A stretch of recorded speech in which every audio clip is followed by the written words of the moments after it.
because someone's on the starting lineup doesn't mean they're gonna stay on the starting lineup, especially when the position you play happens to be the most important one of all.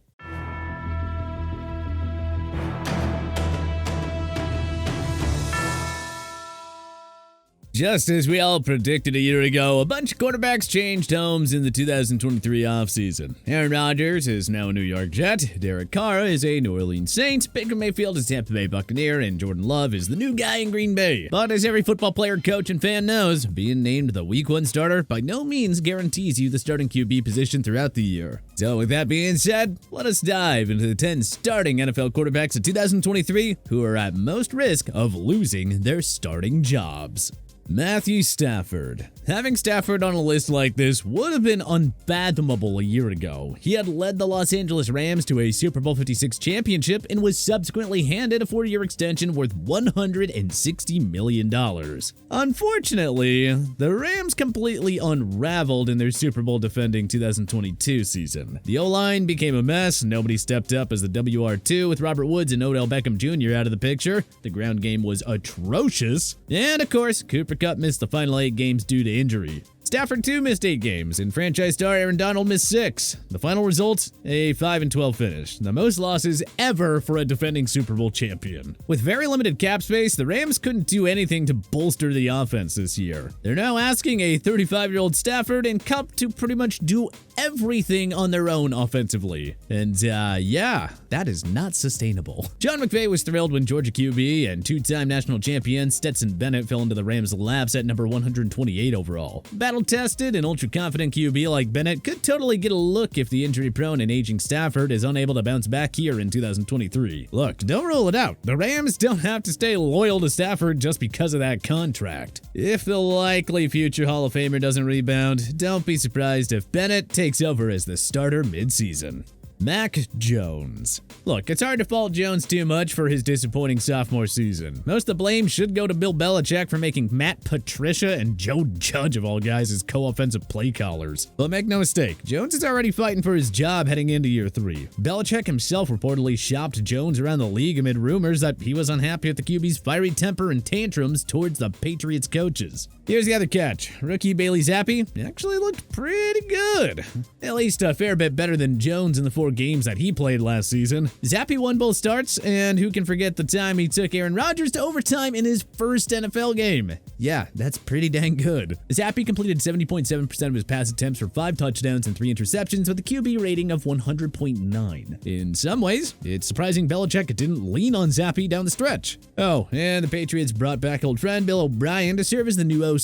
So, Jones is out of excuses now. He has the proper coach and a stellar supporting cast to play consistently and carry the team on his back. Well, prepare to watch the Patriots go to Zappi, who does deserve a closer look after shining in the very limited action that he saw a year ago. Ryan Tannehill. The Tennessee Titans decide to give the 2019 Comeback Player of the Year one more chance to lock down the starting job. It semi-makes sense with the 35-year-old Tannehill entering his contract year, but the Titans also hit the jackpot when they took Kentucky quarterback Will Levis 33rd overall. To this day, nobody really understands how Levis fell outside of round 1. You know, now that the Titans are complaining. It just feels like the Titans are using Tannehill as a bridge to the Levis era that will likely begin in 2024, at the very latest. But what if Tannehill can't stay healthy, and he's unable to regain his strong form that we saw from 2019 to 2021? Watch Mike Vrabel pull the plug and go to Levis right away. Tannehill is not the long-term guy in Music City, not with his age, injury history, and inconsistent play, particularly in the postseason. The Titans don't want to throw Levis into the fire to begin his professional career, but quite frankly, they won't have a choice if Tannehill's sloppy play carries over to 2023. Sam Howell.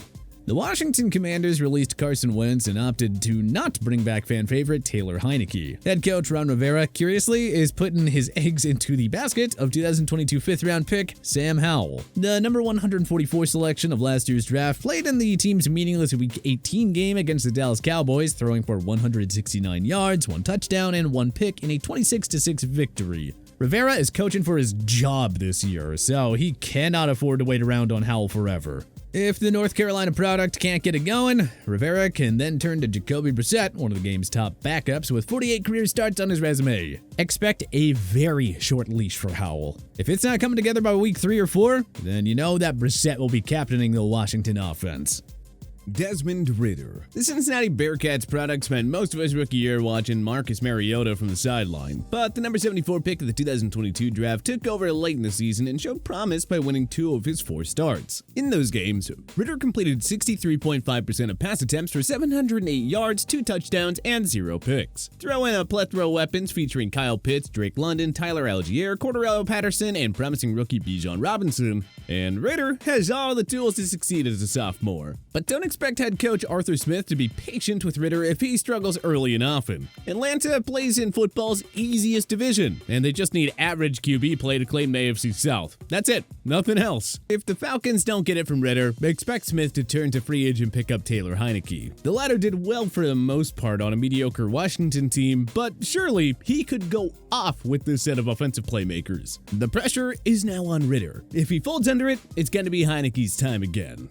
Baker Mayfield. After losing Tom Brady to retirement, the Tampa Bay Buccaneers opted to settle for cheap rather than big game hunting. They signed former first overall pick Baker Mayfield to a 1-year deal, putting him in a 2-way race with 2021 second-rounder Kyle Trask for starting reps. Given the amount of experience that he has over Trask, Mayfield should be considered the front-runner to win the starting job. Regardless of who actually starts behind center in Week 1, that QB will be under pressure to perform immediately. Mayfield will be on his 4th team in 3 seasons. Trask has attempted 9 passes at the NFL level. Are you really buying either of them as a capable long-term starting option?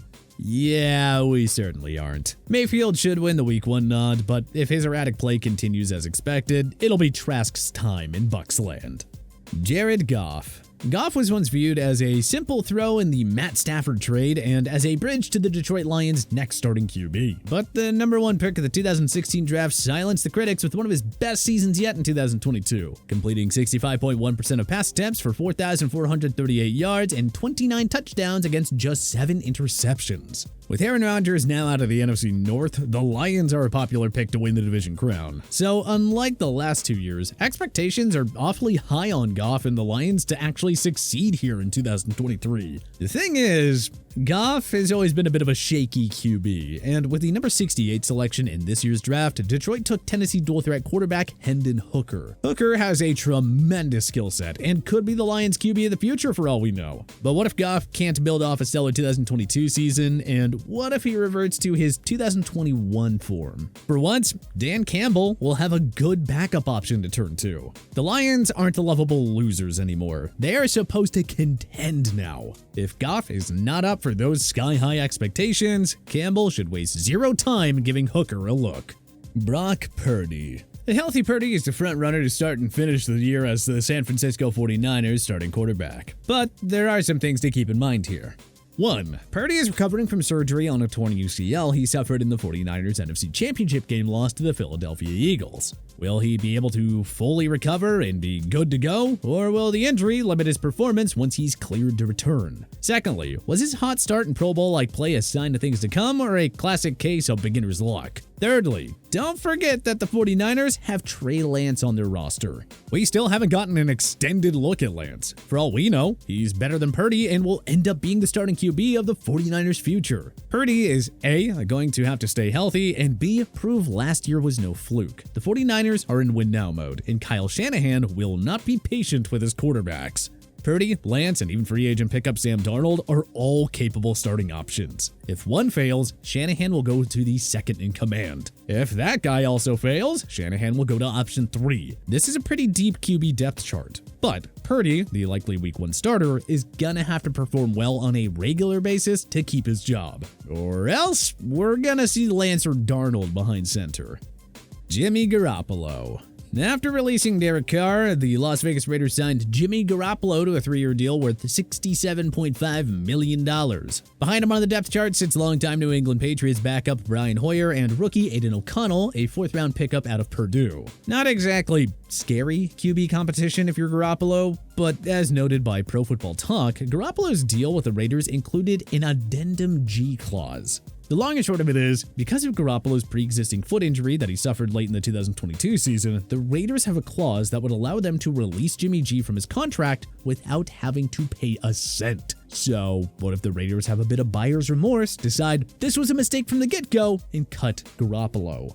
Then, as per our title for this list, he will have lost his starting job before ever taking a snap for Las Vegas. But even if Vegas decides to keep Garoppolo, he is injury prone and one of the most inconsistent QBs in the league. It might not take long for Josh McDaniels to get fed up and see what Hoegler can do.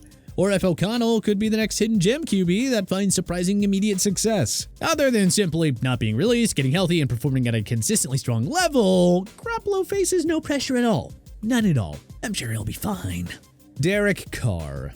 Now, this isn't so much a knock against Carr. Rather, it's a fact that the New Orleans Saints have one of the game's best backups in Jameis Winston. That's just the reality. Carr signed a 4-year deal with the Saints worth $150 million following his release from the Raiders. Carr needed a fresh start, and his familiarity with head coach Dennis Allen, previously the Raiders head coach, should help matters. But what if Carr can't live up to that hefty contract? And what if the season quickly starts to go sideways?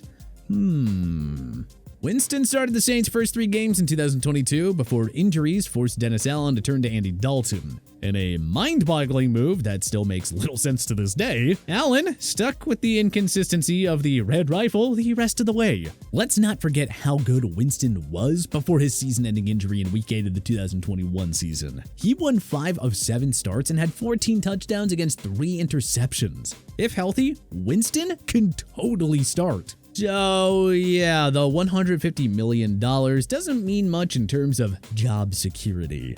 New Orleans obviously thinks highly of Winston, having brought him back on a restructured deal. If Carr's inconsistency and bad habits plague the offense early, Nola will have no choice but to go back to Winston. It is that simple. But what other starting quarterbacks are in danger of losing their jobs in 2023? Let us know in the comments section below. If you like this video and learned a thing or two, clicking the like button helps out a ton. And hey, we appreciate it. If this is your first time coming around to TPS though, subscribing is a great idea because we put out videos like this every single day. But as always, thanks for watching and we'll see you guys next time.